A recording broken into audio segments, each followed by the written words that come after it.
My father has been expanding and generating profits within the company founded by my grandfather. Recently, he promised to transfer a luxurious villa, a mansion, to me.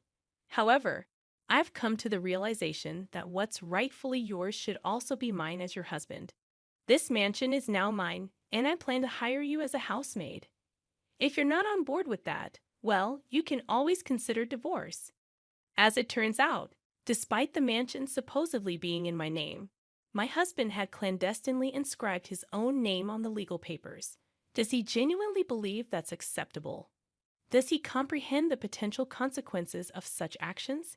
My name is Aaron, and while I don't intend to boast, I was born into a wealthy family. My father, the CEO of several companies, inherited the business from my grandfather, who initially started a small shop repairing and selling TVs and music systems. Over time, the company flourished, expanding into various branches and diversifying into the IT sector. My father's foresight, selling computers and accessories before they gained widespread popularity, proved to be a lucrative move. Besides IT, he ventured into real estate, collaborating with local businesses and actively contributing to community development. My mother served as the vice president of the company, and after studying it in college, I joined the family business. Despite the outward appearance of affluence, we didn't live as extravagantly as portrayed in TV dramas. My father believed in instilling good values, rejecting the notion that spoiling a child aids in their responsible growth. Our family home was spacious, and we had a maid, but as a child, I actively participated in household chores. Dining at fancy restaurants occurred infrequently, and our international travels were limited to once a year, with the majority being local trips.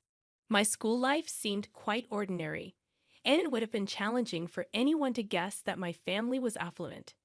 Due to my unassuming demeanor, I dated guys within my age group, just like any other girl. Among them, Michael, who later became my husband, was one of my colleagues at the same workplace. During those times, I worked as a sales representative and office manager at an IT-related shop, and Michael was also a sales rep there. I chose not to disclose that my father was the CEO to my coworkers, making it easier for Michael to approach me. I noticed that he was straightforward and had no reservations. Although I didn't seek extravagance, I'd always suggested places within Michael's budget. During our dates at restaurants, he would order generously, explaining that if there's extra, he'd eat it, opting for a cost-effective approach to enjoy a hearty meal. Some might have considered him a bit frugal, but I found it endearing. Unbeknownst to him, I earned several times more than he did, content with my fair compensation for the responsibilities I held. I unconsciously became accommodating. Michael, always keen on budget-friendly ways to satisfy his appetite, received my gestures with gratitude. During our dates, I'd often bought extra food or thoughtful gifts, knowing he would appreciate them. When shopping for clothes, I would add extra socks for him, and on occasions when I got a new bedspread, I'd include pajamas and a pillow for him. I genuinely enjoyed making him happy. Even when visiting his home, I willingly cooked for him and took care of the cleanup. Out of the blue, Michael proposed to me one day, expressing that there was no one better than me. At that moment, I hesitated, harboring reservations. After all, my father was the CEO of a major company, and he held a prominent position at my current workplace. I feared that if Michael were to discover this, he might reconsider our relationship. Deciding to take Michael to my parents' home for the first time, I aimed to introduce him to my family and disclose everything about our background. If he accepted it all, I would be more than willing to marry him. As Michael's inaugural visit to my family home approached, he appeared visibly nervous. However, my dad, though strict on occasion, generally exuded a calm demeanor. When I presented Michael as the man I was contemplating marrying, my father welcomed him with a warm smile, alleviating some of Michael's tension. Although surprised to learn about my father's CEO status, Michael managed to navigate the visit smoothly with my father's supportive demeanor. Upon leaving the house, Michael exclaimed about the enormity and magnificence of the residence, expressing gratitude for my father's kindness. He even suggested that we could get along well. When I casually mentioned my dad's ownership of additional buildings and a vacation home, Michael appeared more astonished.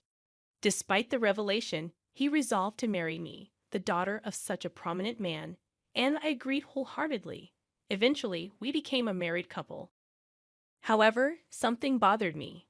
At the moment of accepting his proposal, I noticed a slightly mischievous grin on Michael's face for a split second.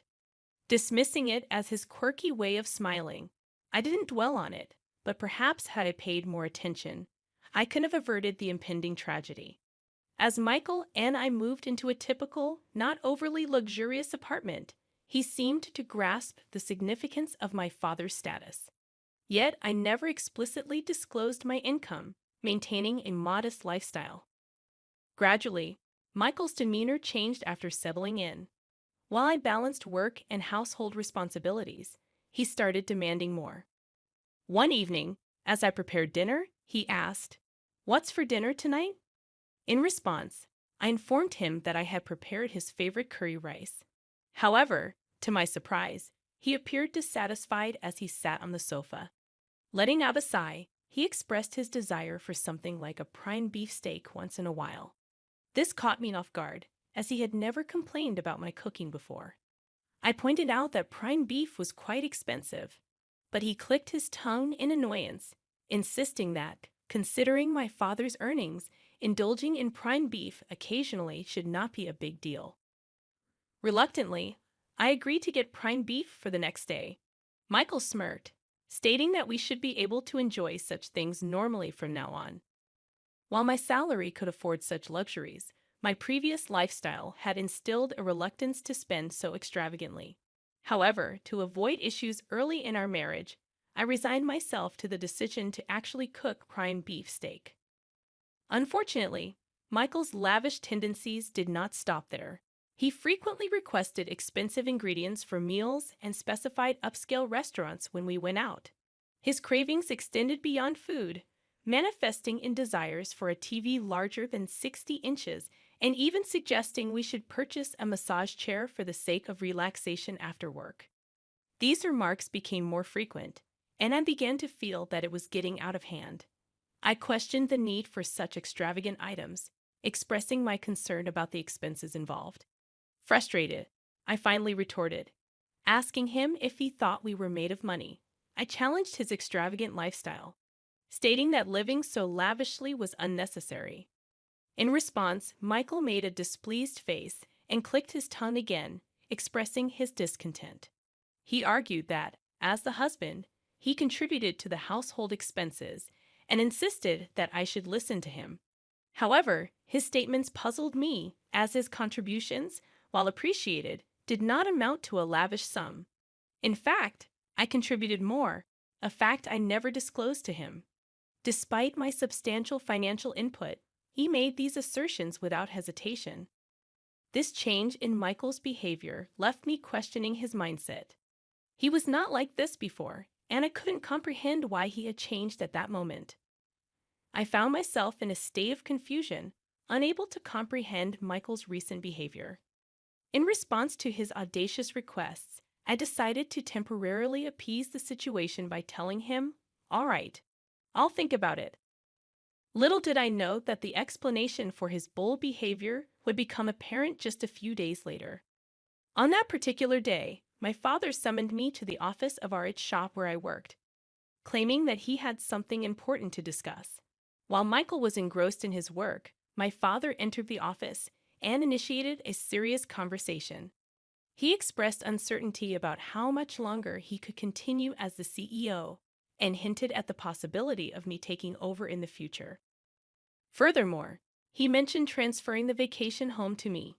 This vacation home, briefly mentioned to Michael earlier, resembled a large lodge located about a 30-minute drive away.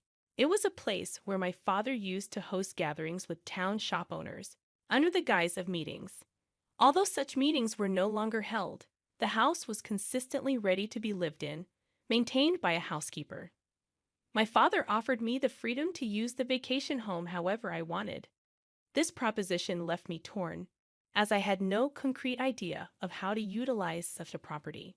The vacation home boasted over 6,000 square feet, with a lavish garden surrounded by nature, akin to a mansion.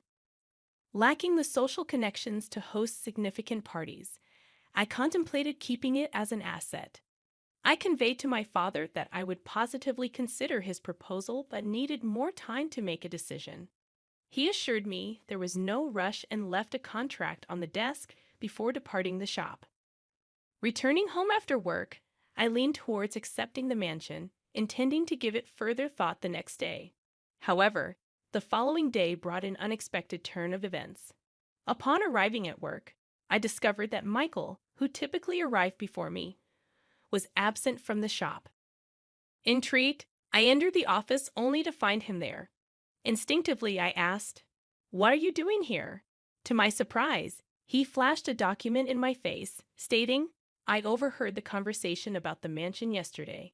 Sounds like an amazing deal, right?"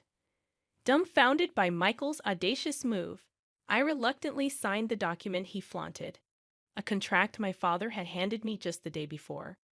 Shockingly, Michael had inscribed his own name on it. I was utterly taken aback and couldn't help but express my disbelief. "What on earth are you doing?" I questioned him, but Michael, without a hint of remorse, casually responded, "Why not? Your dad said he's giving away an amazing mansion, right? If you won't decide, I figured I'd take it." He said this with a smirk, but there was no way I could accept it.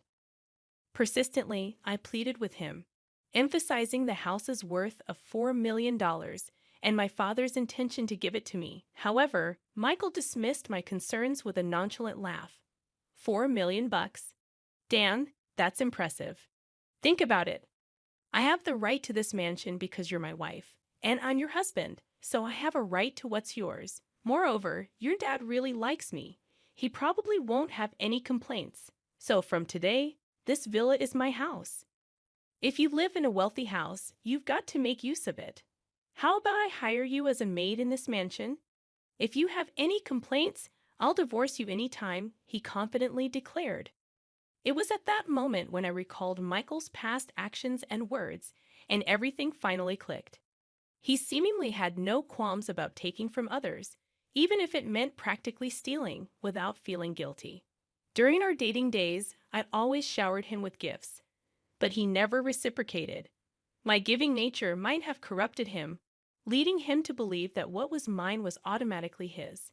My dad's kindness to Michael likely made him feel my father was easy to manipulate, and perhaps he perceived me as even more gullible. With a plan forming in my mind, I decided to confront him. I declared, "Fine then. This mansion is yours, but I'm not going to be your maid. Let's get a divorce. Take care." After that, I returned to my job and, during my lunch break, called a divorce lawyer to initiate the process.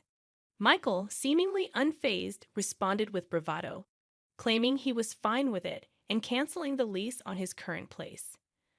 Little did he know that tragedy was about to hit him, and he just hadn't realized it yet.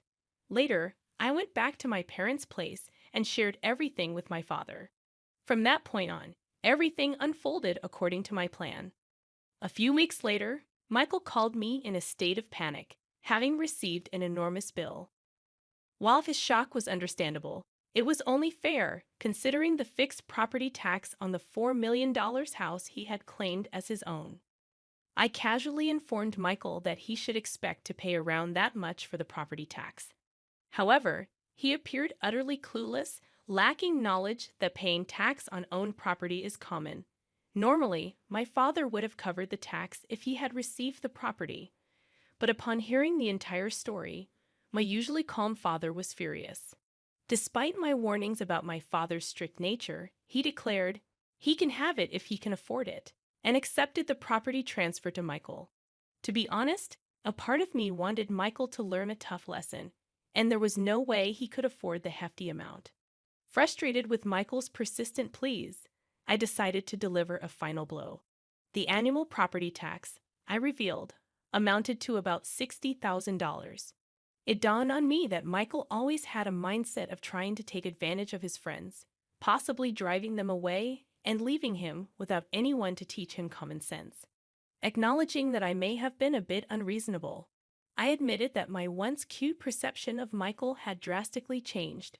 Without any sympathy left, I hung up the phone. Subsequently, Michael couldn't sustain living in the house and faced forced eviction. Realizing he couldn't afford it, my father reverted the property deed back to my name, incurring the gift tax himself. Meanwhile, Michael faced severe consequences. He was fired from his job and charged with unlawfully changing the property deed. He received scoldings from his parents and was shunned by acquaintances. Now jobless and friendless, he barely scraped by in a rundown apartment, working odd jobs. His parents were even considering disowning him. As for me, I've been gradually preparing to take over my father's company. My father once told me that success in business doesn't come from looking for shortcuts. Reflecting on the fact that I almost married Michael, I deeply understand the truth in his words. Inspired by my father's greatness, I push forward every day in my involvement in running the business.